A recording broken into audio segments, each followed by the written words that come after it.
Should you write your character sucking snake venom from a snake bite? What is dangerous about cactus water? What do boiling water and chemicals have to do with your character's health? Animals drink what? Learn about all of this and more on today's episode. Welcome to Writing Rule with Allie, the fiction writer's weekly inspiration station for rule life and lifestyles, from historical to post-apocalyptic, helping you bring your rule stories to life. I'm Allie, and this is episode number 96, 5 Survival Myths. Stick around to the end to find out all the ways things could possibly go wrong in your story. Now, let's get into this. There are all kinds of survival myths and misunderstandings. Well-intended but very wrong advice, and sometimes outright lies. This is a 5-part series that will help you realistically write survival scenarios, or at least let your characters give good advice, or argue if the advice is bad. That could be fun too. So, without further ado, number 1, sucking out snake venom. This is one most of us have heard of. Many of us have even seen this in old Western movies like True Grit. In fact, this is something I remember being taught in school as a young child. Many believe this practice originated in the Middle Ages, but documents from the 5th century BC actually detailed the use of tourniquets and incisions for blood removal through sucking the blood out, or cupping. Cupping means using cups to make a suction. This technique was used all over the world. Now, there are a few problems with this technique. First of all, it's not very likely that your character will be able to get the venom out, as it will soak into the muscles or bloodstream faster than they will be able to get to safety and do this technique. This renders this technique useless at best, painful guaranteed, and at worst, it will help the venom move into the bloodstream faster as pain will elevate the heart rate. Second, let's assume they are fast enough to suck out the venom. Now your second character has a mouthful of venom. Even if they spit it out, there's a chance that some of the venom will be left in the mouth.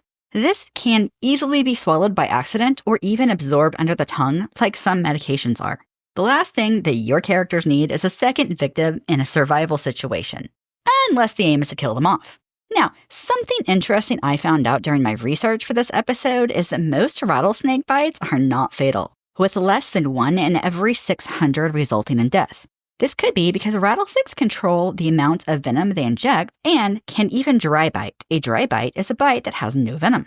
I have actually always known that venomous snake bites might not be fatal, as my mother was bitten by a cottonmouth, aka a water moccasin, when she was young. Although, since she was growing, it did do permanent damage to her ankle, and that affected her mobility all of her life. Like most people who receive venomous snake bites, she had a lifelong terror of snakes. Number 2. Moss always grows on the north side of the tree. I don't know where this saying came from, but as I researched this, it seems to be something that was repeated a lot in history. Perhaps there's a forest where this is true, but if so, I don't know where it is. And neither does Google. I know what you're thinking, but Allie, if it doesn't grow on the north side, where does it grow? The short answer? Wherever it wants. The longer answer, moss needs 2 things to grow: shade and water. So instead of growing on the north side of the tree, it's really growing wherever the shady, damp side of the tree is. Number 3, you can identify good water sources because animals drink from it. I don't know who thought this was a good idea, but they were wrong and clearly never had a dog. How do I know? Because I've had dogs that drink out of the toilet, mud puddles, and things that will not be said here because nobody wants to lose their lunch.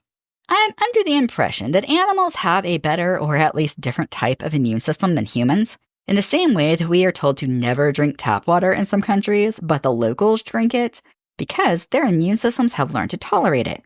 That's how I picture this one. And with a bit of research, after writing that, I found out that I was right, and it has a name: bacteria resistance.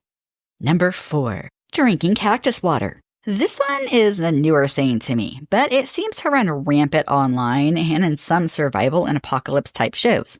However, this one is wrong in most cases. The vast majority of cactus plants are acidic, contain toxic compounds, have a laxative effect, and cause serious kidney strain. In fact, it is such a strain on the kidneys that even after rescue, they can still have lasting effects or even shut down the kidneys. So, why would anyone say that this was a good idea? Well, there are 2 cactuses that can provide water without killing your character. The first is called the fish hook barrel cactus. This is technically one that they can use in a survival situation, but it risks your character having an upset stomach or even diarrhea. The second one is the prickly pear cactus. This one has to be made correctly or it can induce vomiting, have laxative effects, and spike the blood sugar. I have not done this one personally, but this is what I understand you do. Start by harvesting the fruit.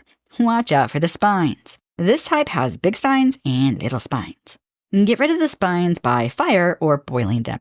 Then mash the fruit and squeeze out all the juice. Next, boil it. The impurities and toxins will sink to the bottom, and the top is safe.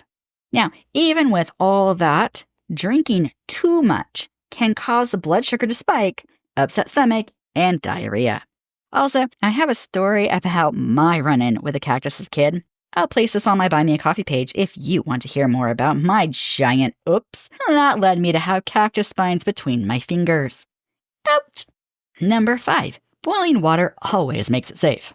Boiling water is something that has been well documented in history and is still used today. So, why does it make the list since we know it kills bacteria? Because boiling water doesn't kill chemicals. Chemicals today are all over the place, and until more recent waste disposal mandates, they were disposed of in bad ways and in less than honorable places. But before you think this is solely modern, chemicals can also be toxins in nature. I distinctly remember learning a historical story about a village that had enemies that killed them by soaking toxic plants in the water upstream from the village. Even if the villagers had boiled the water, the toxins would still be there as they were not bacteria. This one can be applied to many other things in many ways, and it's an interesting way to poison your characters. One quick reminder before we get to all the ways things could possibly go wrong in your story. To help others find my content, pop on over to Apple Podcasts and leave me a review. Or, if you're watching on YouTube, drop me a comment and say hello or ask a question. This is the best way to help others find my content. And now for everyone's favorite part, what could possibly go wrong in your story? Likely to go wrong. Your character believes that moss always grows on the north side of the tree and follows the moss directions. They are soon walking in circles. Also likely to go wrong. Your character tries to drink cactus water only to learn the hard way that it's toxic. This could be deadly. Possible to go wrong. Your character drinks prickly pear water that was properly made only to get diarrhea. This causes them to lose more water than they take in, leading to dehydration. Also possible to go wrong. Your character drinks muddy water that they saw an animal drinking out of, thinking that it is safe. They get chloria and are vomiting and pooping themselves at the same time. Unlikely to go wrong. Your character tries to suck out snake venom and contracts hepatitis from the person with the snake bite who had the disease. Also unlikely to go wrong. Your character drinks water that an animal drank out of and soon starts vomiting because their stomach is trying to purge the bacteria in the water. Improbable, but still technically in the realm of possibilities. Your character didn't notice spit when sucking snake venom out of someone and swallows it. This could be deadly. Also improbable, but still technically in the realm of possibilities. Your character drops a poison ivy leaf in their water and thinks nothing of it when they take it out because they're not allergic to poison ivy. They share their water and the other person is allergic to poison ivy. Their throat swells. This could be deadly. Thanks for listening. Until next time, happy wordsmithing!